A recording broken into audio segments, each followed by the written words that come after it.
Filsafat Zaman Pencerahan. Periode zaman pencerahan pada era filsafat modern berlangsung pada abad ke-18. Secara umum, pencerahan adalah sebuah gerakan intelektual yang berkembang terutama di Prancis, Inggris, dan Jerman, yang menganjurkan kebebasan, demokrasi, dan rasio sebagai nilai-nilai utama masyarakat. Hal ini dimulai dari sudut pandang bahwa pikiran manusia harus terbebas dari kebodohan, tahayul, dan dari kekuasaan negara yang sewenang-wenang untuk memungkinkan umat manusia mencapai kemajuan dan kesempurnaan.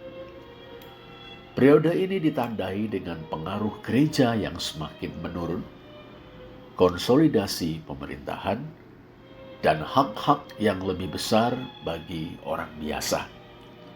Secara politis, inilah masa terjadinya revolusi-revolusi serta pencungkir balikan tradisi-tradisi yang sudah mapan. Kita akan berkenalan dengan beberapa filsuf terkemuka. Di antaranya Uskup George Berkeley, Voltaire, David Hume, Jean-Jacques Rousseau, Adam Smith, Immanuel Kant, dan Edmund Burke. Gerakan-gerakan filosofis utama pada masa pencerahan meliputi empirisisme Inggris, rasionalisme, dan Kantianisme. Kita juga melihat semakin besarnya minat dan fokus pada filsafat politik. Periode ini pada dasarnya merupakan kelanjutan dari proses rasionalisasi yang dimulai pada zaman rasio pada abad ke-17, namun sampai batas tertentu juga merupakan reaksi yang menentangnya. Kedua periode tersebut, yakni zaman rasio dan zaman pencerahan, sering dipadukan sebagai periode modern awal. Pertama, mari kita berkenalan dengan Uskup George Berkeley yang hidup dalam kurun waktu 1685 sampai dengan 1753 Masehi. Ia seorang filsuf Anglo-Irlandia, juga uskup gereja Irlandia. Uskup Berkeley terkenal karena filsafat imaterialismenya yang menentang konsep materialisme dan menekankan pentingnya pengalaman mental dan idea-idea. Salah satu idea Berkeley yang paling terkenal adalah idealisme subjektif, yang juga dikenal sebagai idealisme. Ia berargumen bahwa eksistensi objek bergantung pada dipersepsikannya objek itu dengan pikiran. Dalam karyanya yang terkenal, A Treatise Concerning the Principles of Human Knowledge, atau Risalah tentang prinsip-prinsip pengetahuan manusia, yang terbit tahun 1710, Berkeley mengemukakan bahwa objek fisik hanya ada ketika diamati atau dipersepsi oleh suatu pikiran yang sadar. Ketika tidak diamati, menurut Berkeley, objek-objek tersebut kehilangan eksistensinya dan hanya sekedar menjadi kumpulan idea dalam pikiran seorang pengamat. Berkeley juga mengkritik konsep tentang idea-idea yang abstrak dan idea bahwa objek memiliki eksistensi yang tidak bergantung pada persepsi kita. Ia berargumen bahwa idea-idea adalah unsur-unsur dasariah yang menyusun pemahaman kita, dan idea-idea hanya bisa eksis dalam pikiran. Hal ini membuat Berkeley menantang eksistensi materi yang tidak teramati atau tidak dipersepsi, yang disebutnya dunia visioner dan insubstansial dalam karyanya Three Dialogues Between Hellas and Villainous yang terbit tahun 1713. Selain itu, Berkeley memberikan kontribusi yang signifikan terhadap filsafat bahasa. Ia berargumen bahwa kata-kata harus digunakan untuk menyampaikan ide-ide yang jelas dan terpilah.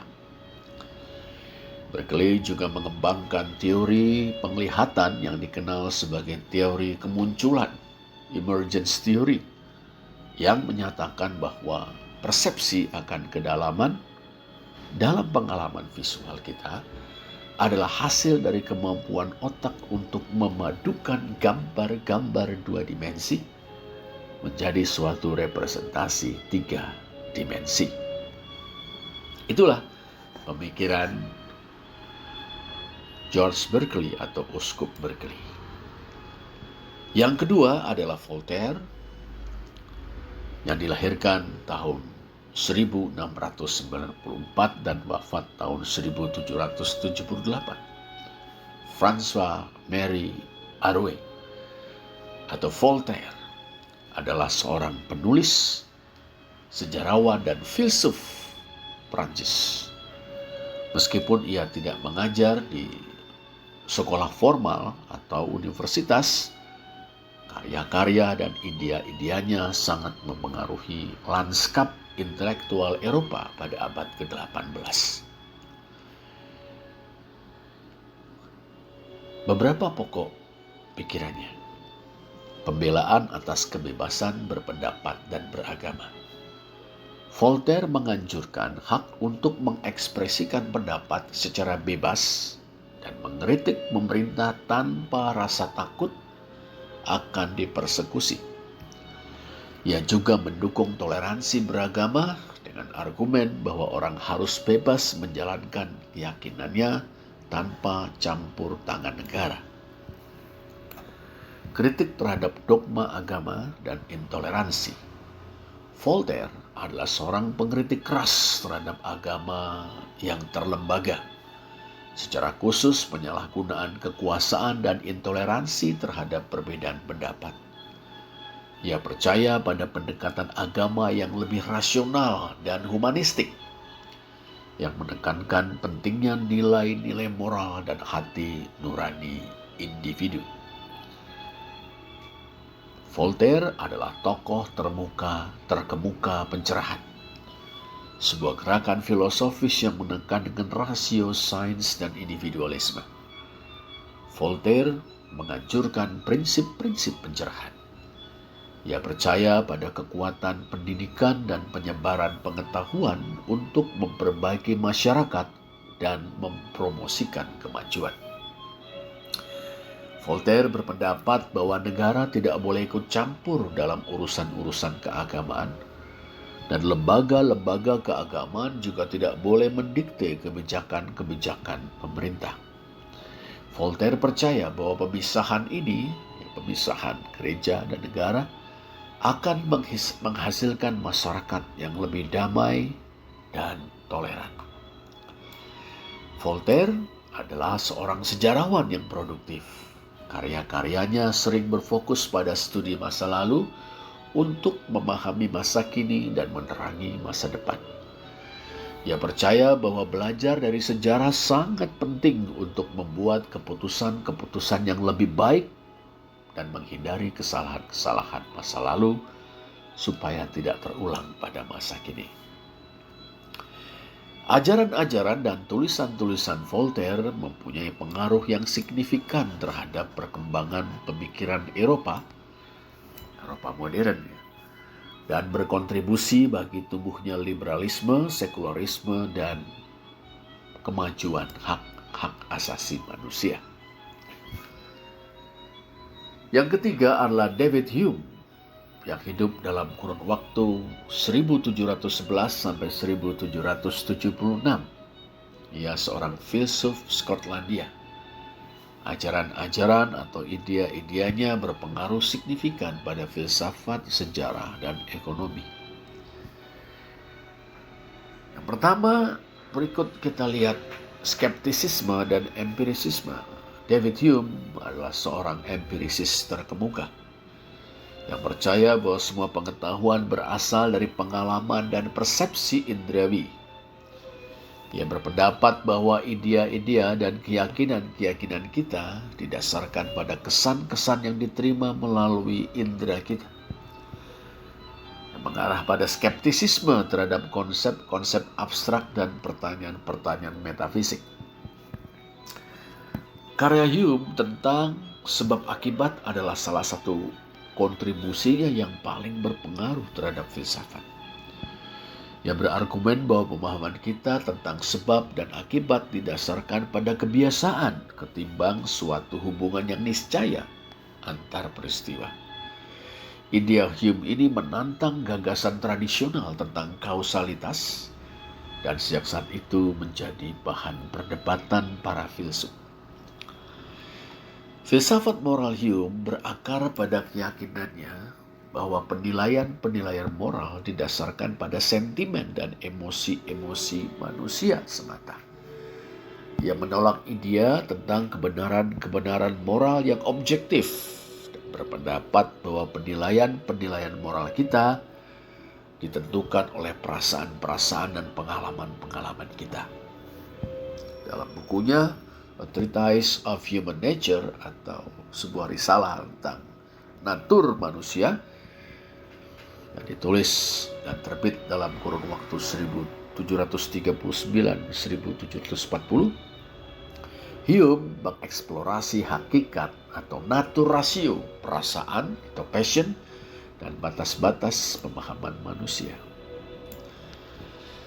Hume mempertanyakan konsep tentang diri atau jiwa yang permanen dengan berargumen bahwa perasaan atau sense kita akan identitas pribadi didasarkan pada serangkaian pengalaman yang terhubung ketimbang suatu substansi abadi. Idea ini yang dikenal sebagai teori bundel atau bundle theory mempunyai dampak jangka panjang pada filsafat tentang pikiran. Tulisan-tulisan politik Hume menekankan pentingnya stabilitas, kebebasan, dan supremasi hukum.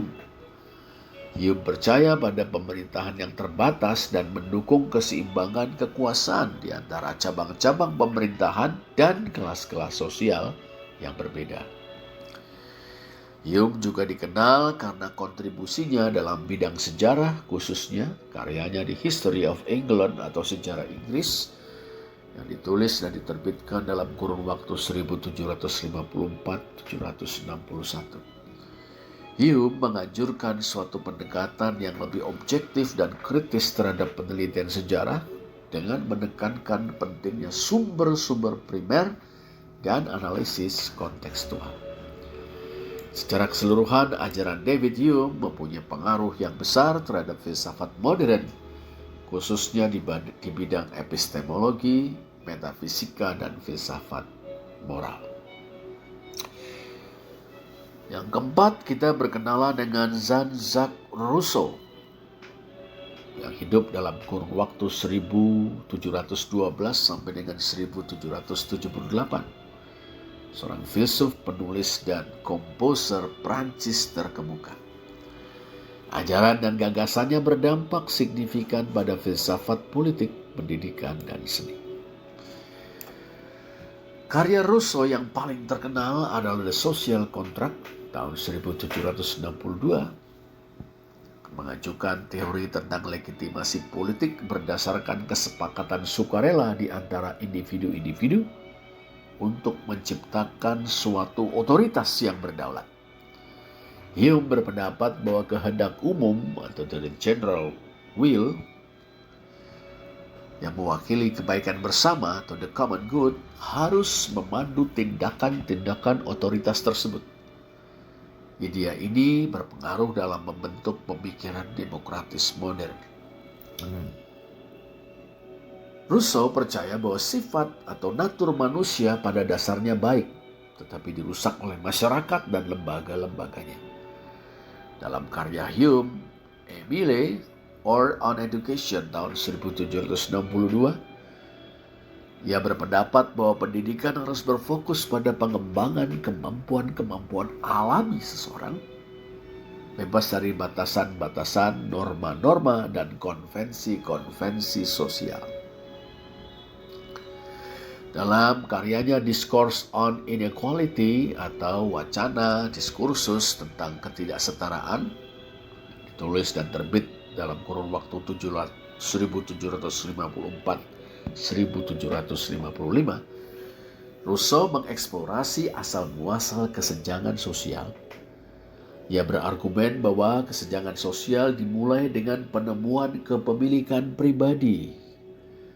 Ia percaya bahwa perkembangan ini menimbulkan persaingan, kedengkian, dan distribusi kekayaan yang tidak merata, yang secara asasi menyebabkan kemerosotan natur manusia. Rousseau membedakan antara kehendak umum atau general will yang mewakili kebaikan bersama dan kehendak yang khusus atau particular will yang mewakili kepentingan-kepentingan individu. Rousseau berargumen bahwa konflik-konflik muncul ketika pemerintah mengambil kebijakan berdasarkan kehendak partikular, bukan berdasarkan kehendak umum. Pembedaan ini telah berpengaruh dalam memahami hubungan antara hak-hak individu dan kebaikan bersama dalam masyarakat demokratis. Rousseau percaya bahwa emosi memainkan peran penting dalam kehidupan manusia. Menurut Rousseau, menekan emosi dapat menyebabkan problem-problem psikologis. Maka ia menganjurkan pendekatan yang lebih seimbang terhadap ekspresi emosional dan kesadaran diri. Rousseau menekankan pentingnya kebebasan dan otonomi individu dengan berargumen bahwa orang-orang harus memiliki hak untuk menjalani hidup sesuai keinginan mereka, bebas dari kekangan-kekangan dan campur tangan yang tidak perlu dari negara atau masyarakat. Ajaran Rousseau memiliki dampak jangka panjang pada filsafat politik, pendidikan, dan seni, dan menginspirasi para pemikir dan revolusioner di sepanjang sejarah. Itulah perkenalan kita dengan Jean-Jacques Rousseau. Sekarang, untuk yang kelima, kita berkenalan dengan Adam Smith yang hidup dalam kurun waktu 1723 sampai 1790 Masehi. Dia seorang filsuf, ekonom, dan tokoh kunci dalam pencerahan di Skotlandia. Ajaran-ajaran atau idea-idea Smith secara signifikan mempengaruhi teori ekonomi modern dan pemahaman tentang perilaku manusia. Karya Smith yang paling terkenal, An Inquiry into the Nature and Causes of the Wealth of Nations, atau penyelidikan tentang natur dan sebab musabab kekayaan bangsa-bangsa, memperkenalkan konsep tangan tak kasat mata atau tangan yang tidak kelihatan, the invisible hands. Ia berpendapat bahwa individu-individu yang mengejar kepentingan pribadi masing-masing secara tidak sengaja justru akan meningkatkan kesejahteraan umum masyarakat. Idea ini telah menjadi sebuah batu penjuru teori ekonomi klasik. Smith menekankan pentingnya pembagian kerja dalam meningkatkan produktivitas dan pertumbuhan ekonomi. Dalam The Wealth of Nations, Smith memberikan contoh bagaimana spesialisasi dan bagian kerja dapat meningkatkan efisiensi dan penciptaan kekayaan. Ekonomi laissez-faire. Smith menganjurkan intervensi pemerintah yang minimal dalam perekonomian, karena percaya bahwa pasar bebas secara alami akan menghasilkan alokasi sumber daya yang paling efisien. Pendekatan laissez-faire yang dalam bahasa Prancis berarti biarkan saja telah menjadi prinsip panduan dalam kebijakan ekonomi selama berabad-abad kemudian.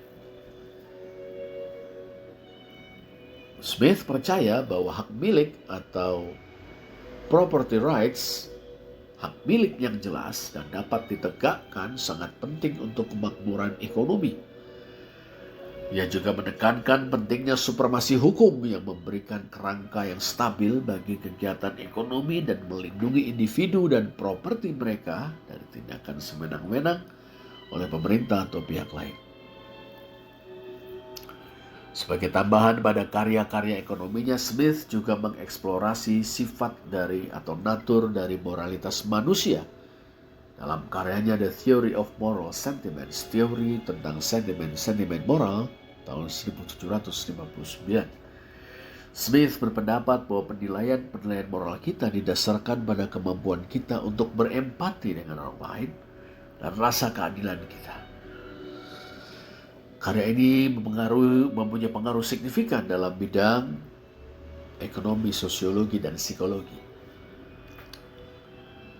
Smith memperkenalkan konsep harga alami atau natural price yang mewakili harga keseimbangan jangka panjang suatu barang atau jasa.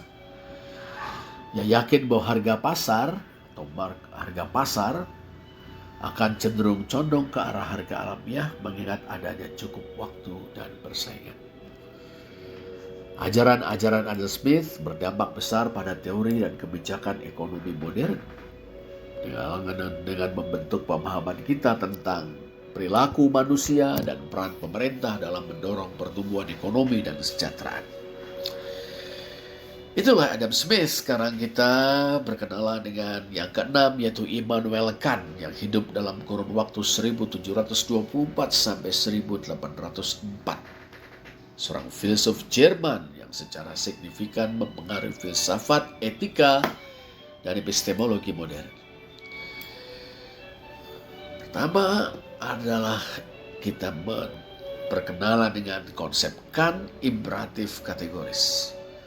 Prinsip moral Kant yang paling terkenal adalah imperatif kategoris. Ini merupakan landasan etika deontologisnya. Prinsip ini menyatakan bahwa individu harus bertindak hanya berdasarkan prinsip-prinsip yang dapat diterapkan secara universal kepada semua orang. Prinsip ini menekankan pentingnya memperlakukan orang lain dengan hormat dan bermartabat, serta perlunya konsistensi dalam penalaran moral. Kant percaya pada perbedaan antara dunia fenomenal atau dunia pengalaman dan dunia nominal, yaitu dunia pada atau dalam dirinya sendiri. Ia berpendapat bahwa pengetahuan kita terbatas pada dunia fenomenal yang dibentuk oleh pengalaman indera kita dan kategori-kategori pikiran kita. Sebaliknya, dunia nominal masih belum kita ketahui. Kant memperkenalkan gagasan revolusi Kopernikus dalam filsafat yang menyarankan bahwa pemahaman kita tentang dunia harus didasarkan pada asumsi bahwa pikiran kita menyusun pengalaman, bukan menerimanya secara pasif. Pergeseran perspektif ini mempunyai dampak jangka panjang dan pada cara para filsuf mendekati epistemologi dan metafisika. Critique of Pure Reason karya Kant tahun 1781 adalah sebuah karya penting dalam sejarah filsafat, di mana Kant mengkritik batas-batas rasio manusia dan natur pengetahuan. Kant berargumen bahwa meskipun rasio dapat memberi kita konsep dan kategori-kategori a priori atau kategori-kategori sebelum pengalaman, rasio tidak dapat mengakses natur realitas di luar pengalaman kita. Kritik ini telah menghasilkan pemahaman yang lebih baik tentang hubungan antara rasio, pengalaman, dan pengetahuan. Kant percaya pada kekuatan rasio individu dan pencarian pengetahuan. Dalam risalahnya What is Enlightenment tahun 1784, Kant mendefinisikan pencerahan sebagai proses pembebasan diri dari ketidakdewasaan yang dipaksakan oleh diri sendiri dan menerima kapasitas berpikir rasional. Ia berpendapat bahwa individu harus berpikir sendiri, berani berpikir sendiri, sapere aude katanya, dan tidak mengikuti otoritas atau tradisi secara membabi buta. Ajaran Kant berpengaruh besar terhadap filsafat dengan membentuk pemahaman kita tentang moralitas epistemologi, dan batas-batas rasio manusia. Idea-idea Kant terus dipelajari dan diperdebatkan oleh para filsuf hingga saat ini. Yang ketujuh adalah Edmund Burke, tahun 1729 sampai dengan 1797 masa hidupnya. Seorang filsuf politik dan negarawan Irlandia. Ajaran dan idea-ideanya berdampak signifikan terhadap pemikiran politik khususnya di bidang konservatisme dan liberalisme. Apa yang diajarkan oleh Burke? Burke percaya bahwa masyarakat harus membangun berdasarkan pengalaman historis dan pengetahuan akumulatif mereka. Ia berargumentasi bahwa tradisi-tradisi dan adat istiadat berfungsi sebagai suatu pelindung terhadap perubahan yang terburu-buru dan tidak dipertimbangkan dengan baik. Burke menekankan perlunya negara yang kuat untuk melindungi hak-hak individu. Namun dia juga percaya bahwa kekuasaan negara harus dibatasi dan kebebasan individu tidak boleh dikorbankan demi efisiensi dan kontrol pemerintah. Burke menganjurkan pendekatan yang hati-hati dan deliberatif, saksama, penuh pertimbangan rasional terhadap perubahan politik. Ia berpendapat bahwa para pemimpin harus saksama dalam mempertimbangkan konsekuensi dari tindakan-tindakan mereka dan menghindari pengambilan keputusan yang terburu-buru yang dapat merugikan masyarakat. Burke percaya bahwa masyarakat yang sehat harus memiliki berbagai institusi atau lembaga pengantara, intermediary institutions, seperti gereja, asosiasi profesi, dan komunitas-komunitas lokal yang berfungsi untuk membantu memediasi antara individu dan negara. Menurut Burke, lembaga-lembaga ini berfungsi untuk melindungi hak-hak individu dan mempromosikan kohesi sosial. Burke sangat kritis terhadap gerakan revolusioner dan idea tentang perubahan yang besar dan menyeluruh. Ia percaya bahwa perubahan-perubahan seperti itu sering menimbulkan ketidakstabilan dan penderitaan. Sebaliknya, Burke percaya bahwa reforma atau pembaruan yang bertahap dan berangsur-angsur kepada merupakan pendekatan yang lebih efektif dan manusiawi terhadap kemajuan politik. Ajaran Burke telah mempengaruhi berbagai ideologi politik, termasuk konservatisme modern dan liberalisme, dan terus menjadi relevan dalam pendekatan politik kontemporer. Itulah Edmund Burke.